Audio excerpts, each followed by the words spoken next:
करते हैं। तो हम अब चूँकि रिप्रोडक्शन में आते हैं, तो आपने देखा था कि रिप्रोडक्शन क्या है।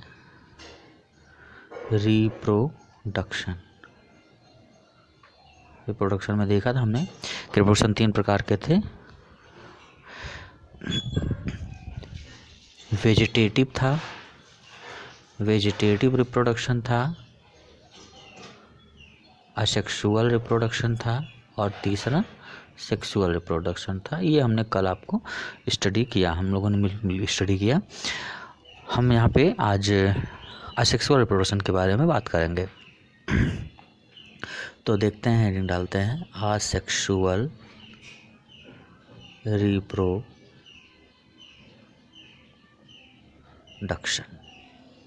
अलैंगिक प्रजनन, असेक्सुअल रिप्रोडक्शन या अलैंगिक प्रजनन। तो असेक्सुअल रिप्रोडक्शन में इसको हम अथवा करके इसका देखते हैं, इसको हम सिंगल इंडिविजुअल रिप्रोडक्शन भी कह सकते हैं। सिंगल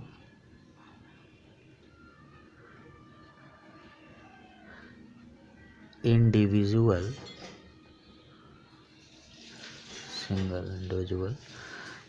इसको हम कह सकते हैं, अथवा सिंगल इंडिविजुअल रिप्रोडक्शन भी कह सकते हैं, क्योंकि इसमें कोई एक ही पार्टिसिपेट करता है। मतलब इसमें मेल और फीमेल दोनों का होना अनिवार्य नहीं होता है, इसमें कोई एक ही पार्टिसिपेट करता है, इसलिए इसको सिंगल इंडिविजुअल रिप्रोडक्शन या एकल जीव जनन भी कह सकते हैं। इसमें होता क्या है कि ये नॉर्मल मेथड है, और इसमें होता क्या है कि सभी प्रकार के प्लांट्स में असेक्सुअल रिप्रोडक्शन या असेक्सुअल रिप्रोडक्शन पाया जाता है। मल्टीप्लिकेशन की एक सामान्य विधि है, इसमें पाया जाता है। इसके अंतर्गत केवल एक ही जीव अर्थात एक ही जनक या पेरेंट जनन क्रिया में पार्टिसिपेट करता है, मतलब रिप्रोडक्शन में पार्टिसिपेट करता है। इसलिए हम असेक्सुअल रिप्रोडक्शन को सिंगल इंडिविजुअल रिप्रोडक्शन भी कह सकते हैं। इस प्रकार के जो असेक्सुअल रिप्रोडक्शन में गैमीट का फॉर्मेशन, मतलब स्पर्म और ओवा का फॉर्मेशन नहीं होता, अतः ये असेक्सुअल कहलाता है, असेक्सुअल रिप्रोडक्शन कहलाता है। इसमें इसके कुछ मेन कैरेक्टर इसका क्या है असेक्सुअल रिप्रोडक्शन का, कि इसमें ये यूनिपेरेंटल होता है। इसका मेन कैरेक्टर मान सकते हैं इसको कि ये यूनिपेरेंटल होता है। यूनिपेरेंटल होता है मतलब इसमें एक ही इंडिविजुअल या एक ही इसमें पार्टिसिपेट करता है। इसमें मेल और फीमेल दोनों पार्टिसिपेट नहीं करते, इसलिए ये यूनिपेरेंटल होता है। इसमें ओनली माइटोटिक डिवीज़न होता है, माइटोटिक डिवीज़न होता है, मतलब कि इसमें सिर्फ समसूत्री विभाजन होता है, क्योंकि चूँकि इसमें गैमीट का फॉर्मेशन नहीं होता, और इसीलिए इसमें मियोसिस भी नहीं होता। या यूँ कह सकते हैं कि मियोसिस ना होने की वजह से इसमें गैमीट फॉर्मेशन नहीं होता। खैर, नेक्स्ट में देखेंगे इसका एक कैरेक्टर ये भी हो सकता है, क्योंकि इसमें फर्टिलाइजेशन नहीं होता है, मतलब फर्टिलाइजेशन का कोई स्पेशल प्रोसेस या निषेचन की कोई विशेष प्रक्रिया नहीं होती। और चूँकि इसमें जिनका भी प्रोडक्शन होता है, प्लांट्स में जो भी प्रोड्यूस होते हैं वो सिमिलर होते हैं, मतलब उनको हम क्लोन कह सकते हैं। क्लोन या यूँ कहेंगे कि ये समान होते हैं या इनमें समानता होती है, इसलिए इनको हम क्लोन भी कह सकते हैं।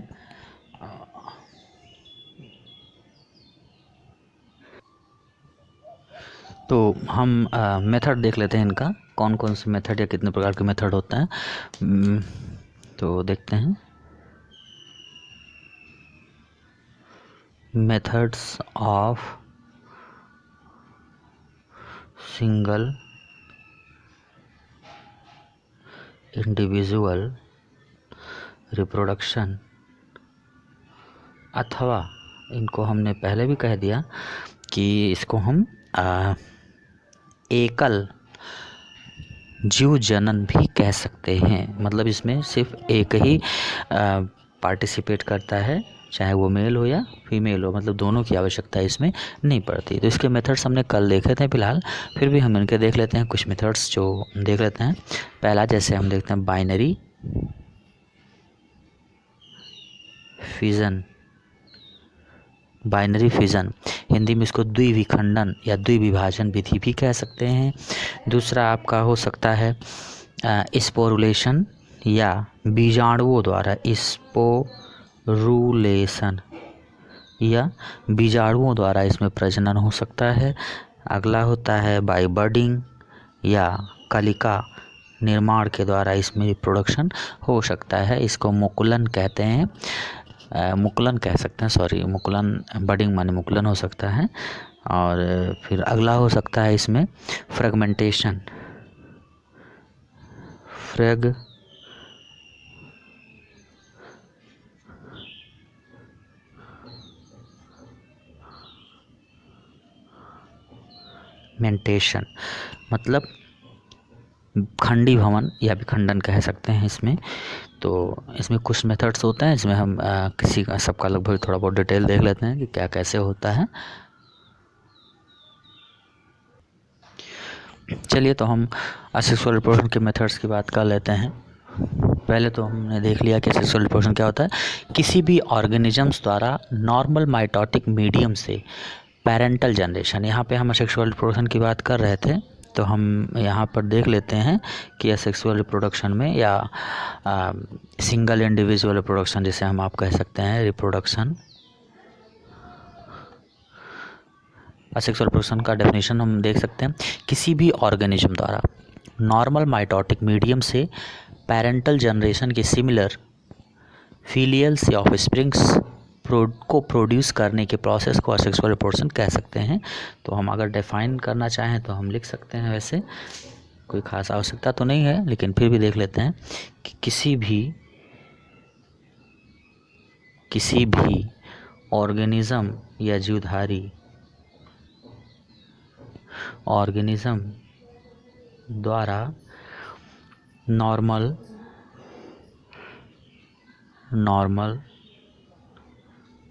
माइटोटिक मीडियम से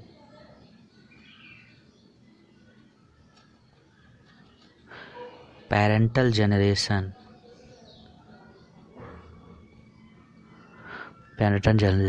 के सिमिलर या उसके समान सिमिलर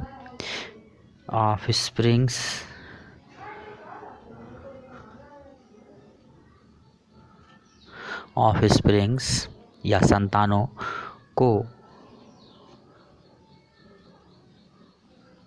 प्रोड्यूस करने के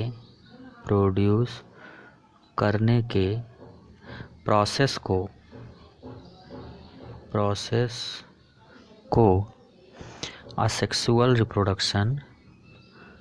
असेक्सुअल रिप्रोडक्शन कहते हैं। असेक्सुअल रिप्रोडक्शन कहते हैं। यहाँ पे हमने पहले भी कह दिया, चूँकि इसमें मियोसिस नहीं होता, सिर्फ माइटोटिक डिवीज़न होता है जिससे गैमेट का फॉर्मेशन नहीं होता, और इसमें जो भी न्यू जनरेशन डेवलप होगी वो पेरेंटल जनरेशन के सिमिलर होती है, उसमें कोई डिफरेंस नहीं होता। तो आगे देखते हैं स्पेशल पॉइंट्स में कुछ हम देख लेते हैं, जैसे कुछ विशेष हो सकता है स्पेशल में क्या हो सकता है कि इसमें सिमिलरिटी होती है, या हमेशा या तो हैप्लॉयड हैं तो हैप्लॉयड रहेंगे या डिप्लॉयड हैं तो डिप्लॉयड रहेंगे, मतलब इसमें कोई डिफरेंशिएशन नहीं पाया जाता। असेक्सुअल रिप्रोडक्शन में पार्टिसिपेट करने वाले सेल्स वेजिटेटिव सेल होती है, इसलिए इसे वेजिटेटिव रिप्रोडक्शन भी मान सकते हैं। खैर, तो हम टाइप में देख चुके हैं, टाइप में हम देखें कि टाइप या इसके मेथड्स कितने होते हैं, तो टाइप या मेथड में देख लेते हैं। अब चूँकि हमने मेथड्स देख लिए हैं, मेथड या टाइप की बात करते हैं, तो मेथड या टाइप की बात करते हैं, तो हमने देखा है कि कितने मेथड कितने प्रकार के होते हैं, तो उसमें हम एक एक को डिफाइन करते हैं। तो पहला हम देख लेते हैं बाई फिजन। पहला है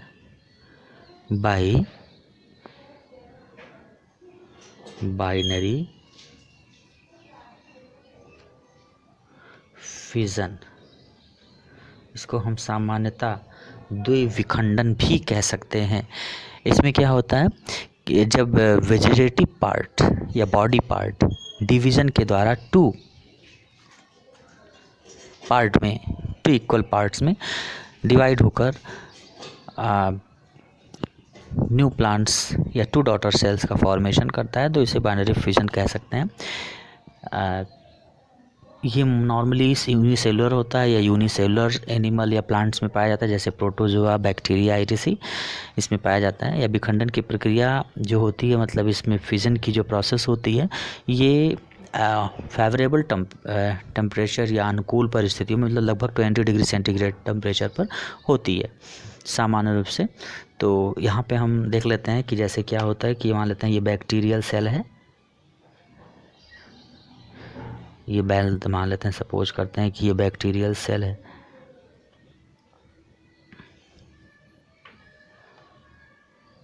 ठीक है, तो अब ये बैक्टीरियल सेल यहाँ पे देखेंगे कि इसमें जो भी चीज़ें हैं टू पार्ट्स में डिवाइड होंगी, मतलब पहले माइटोटिक डिवीज़न होगा, तो माइटोटिक डिवीज़न होगा तो ये भी जो भी इसमें है संरचना है वो यहाँ पे देखेंगे। यहाँ पे देखिए, यहाँ पे ये दोनों इसके जेनेटिकल पार्ट्स देखेंगे, ये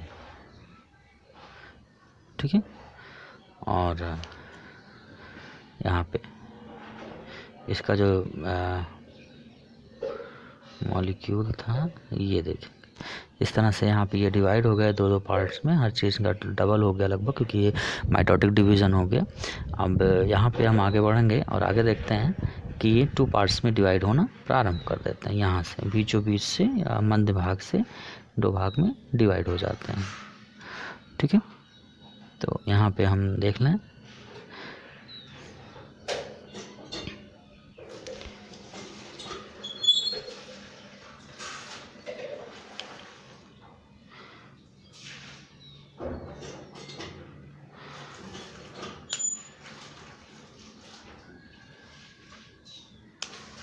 और एक समय आएगा कि ये दो भाग में टूट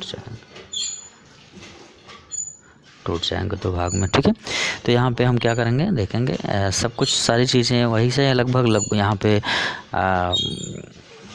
देखेंगे जो भी इसमें था वो सारी चीज़ें यहाँ पे मिल जा रही हैं आपको। तो देखेंगे ये प्रोसेस इस तरह से हो रहा है, मतलब ये दो भाग में डिवाइड हो जा रहा है, तो इसको हम बाइनरी फिजन या द्विविखंडन कह सकते हैं। तो नॉर्मल डेफिनेशन हम ये देख सकते हैं कि जब वेजिटेटिव बॉडी पार्ट्स डिवीज़न के द्वारा टू डॉटर सेल्स या टू प्लांट बॉडी या एनिमल बॉडी या टू सेल्स में डिवाइड हो जाती है, तो इसे बाइनरी फिजन कह सकते हैं या बाइनरी फिजन कहते हैं। खैर, तो नेक्स्ट हम देख लेते हैं नेक्स्ट क्या हो सकता है। नेक्स्ट देखते हैं तो हम सेकंड जो मेथड था सेक्सुअल रिप्रोडक्शन का, वो होता है स्पोरुलेशन या स्पोर फॉर्मेशन द्वारा। तो यहाँ पे देखेंगे spore formation by spore formation या बाय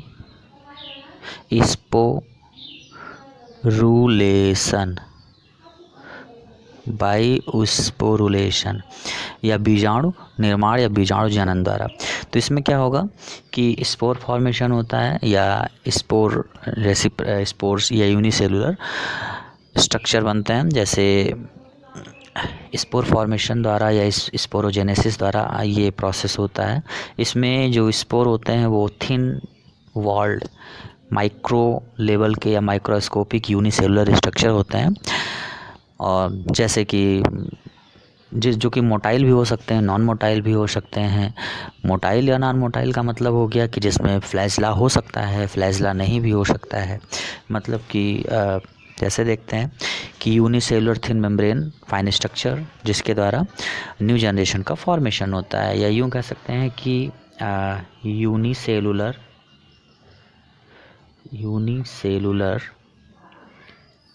थिन मेम्ब्रेन या मेम्ब्रेनस या OUS रहेगा, मेम्ब्रेन फाइन या महीन स्ट्रक्चर जिनके द्वारा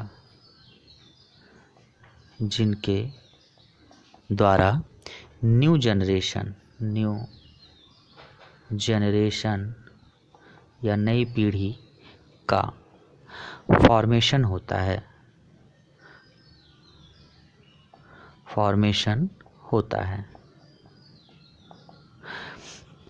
जैसे मान लेते हैं इसमें मोनेरा, प्रोटिस्टा, फंजाई या एल्गी में इनका फॉर्मेशन हो सकता है। इसमें फ्लैजला प्रेजेंट होते हैं तो जू स्पोर, फ्लैजला एब्सेंट होते हैं तो स्पोर्स कह सकते हैं, नॉर्मली स्पोर्स कह सकते हैं हम। तो सामान्य स्थिति में हम क्या देखेंगे कि जिनमें इनमें फ्लैजला प्रेजेंट होने पर इन्हें जूस्पोर कह सकते हैं, और जूस्पोर का फॉर्मेशन जूस्पोरेंजियम में हो सकता है या होता है। तो बेसिकली हम इसका देखते हैं कि ये कितने प्रकार के हो सकते हैं। जैसे ये हाइप्नोस्पोर हो सकते हैं, कोनिडिया हो सकता है, जूस्पोर हो सकते हैं जिनको हम चल बीजाणु कह सकते हैं, एप्लेनोस्पोर हो सकते हैं जिनको हम अचल बीजाणु कहते हैं, जिसमें फ्लैजला नहीं होता है। खैर, तो ये तो हो गया स्पोरुलेशन। जैसे एग्जाम्पल में हम देख लेते हैं, एग्जाम्पल में क्या है, जूस्पोर्स देख लेते हैं। चल बीजाणु इनको हिंदी में कहते हैं चल बीजाणु द्वारा। जैसे कि चल बीजाणु मतलब कि यहाँ पे हम देखेंगे कोई स्पोर जिसमें फ्लैजला, ये फ्लैजला या कशाभिका है जो प्रेजेंट होता है, इसको चल बीजाणु कह सकते हैं। एप्लेनोस्पोर होता है, एप्लेनो स्पोर्स माने अचल बीजाणु होता है, अचल बीजाणु। तो इसमें क्या होता है, इसमें फ्लैजला नहीं होता, इसमें नॉर्मल होता है ये स्ट्रक्चर, इसमें फ्लैजला नहीं होता। जिसमें फ्लैजला एब्सेंट होता है उसको एप्लेनोस्पोर कह सकते हैं, जिसमें फ्लैजला प्रेजेंट होता है उनमें उसको चल बीजाणु या जूस्पोर कह सकते हैं। खैर, तो ये तो स्पोरुलेशन या स्पोर फॉर्मेशन द्वारा होता है। हम नेक्स्ट देख लेते हैं बाई फ्रेगमेंटेशन। नेक्स्ट है बाई फ्रेगमेंटेशन, अगला मेथड है बाई फ्रेगमेंटेशन। बाई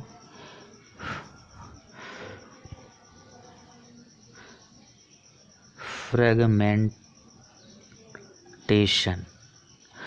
विखंडन द्वारा। तो यहाँ पे हम विखंडन में जैसे स्पाइरोगायरा हुआ, एक प्रकार का शैवाल है, यूलोथ्रिक्स हुआ, इसमें खंडीभवन की क्षमता होती है। इसके जो थैलस होते हैं, थैलस माने इनकी प्लांट बॉडी जो होती है वो किसी भी एक्सटर्नल मेथड उसके वजह से या किसी भी वजह से, कोई भी बाह्य कारक एक्सटर्नल फैक्टर्स की वजह से ब्रेक कर जाता है, टूट जाता है, और उनमें रीजनरेशन की प्रोसेस होती है, पुनरुत्पादन की क्षमता होती है। तो किसी भी मैकेनिकल और फिजिकल रीजन से किसी भी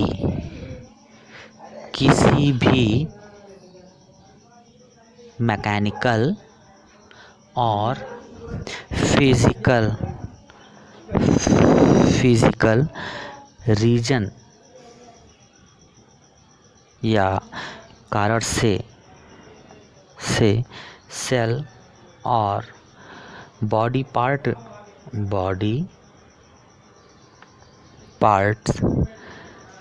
सेगमेंट माने खंडों में, सेगमेंट में स्प्लिट कर जाते हैं, टूट जाते हैं, स्प्लिट कर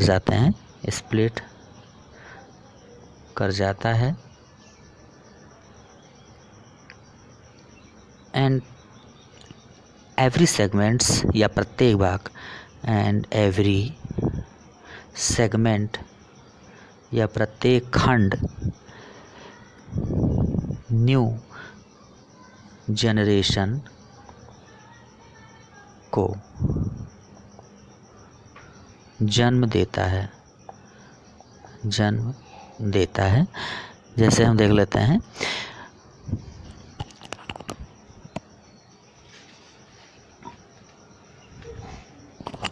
यहाँ पे कि मान लेते हैं ये कोई प्लांट है या कोई प्लांट बॉडी है, कोई भी, ठीक है। तो इसके कई पार्ट हो जाएं, टूट जाएं। अब यहाँ पे ये जितने भी पार्ट होंगे ये सभी ग्रो करके न्यू प्लांट को जन्म देने की कैपेसिटी रखते हैं, मतलब न्यू प्लांट के रूप में डेवलप हो सकते हैं। तो इनको हम न्यू प्लांट या न्यू जनरेशन कह सकते हैं, ठीक है।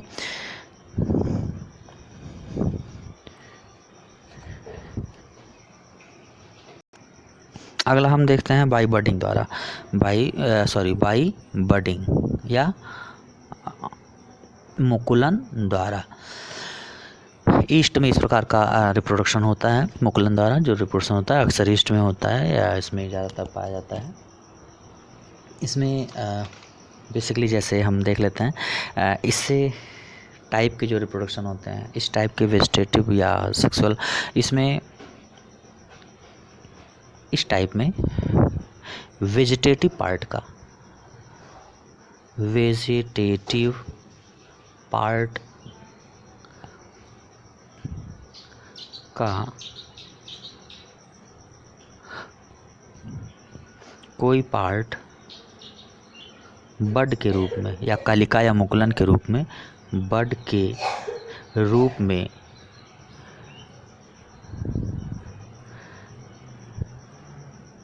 निकल आता है जो कि मेन प्लांट से सेपरेट होकर मेन प्लांट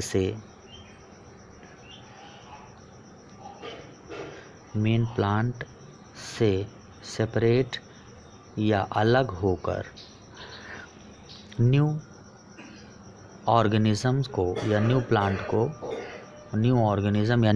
को जन्म देता है। जैसे हम इसमें ईस्ट में देख लेते हैं, ये मान लेते हैं सब बनता है ईस्ट है।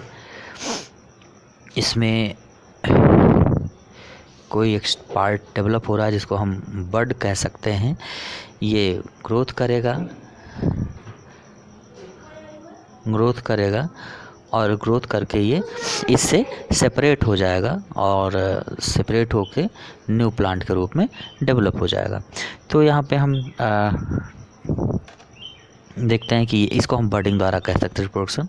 इसमें भी कोई मेल फीमेल की आवश्यकता नहीं है, स्पेशल पार्ट्स हैं, तो ये न्यू प्लांट के रूप में डेवलप हो जाएगा, न्यू जनरेशन या न्यू प्लांट के रूप में डेवलप हो जाएंगे। खैर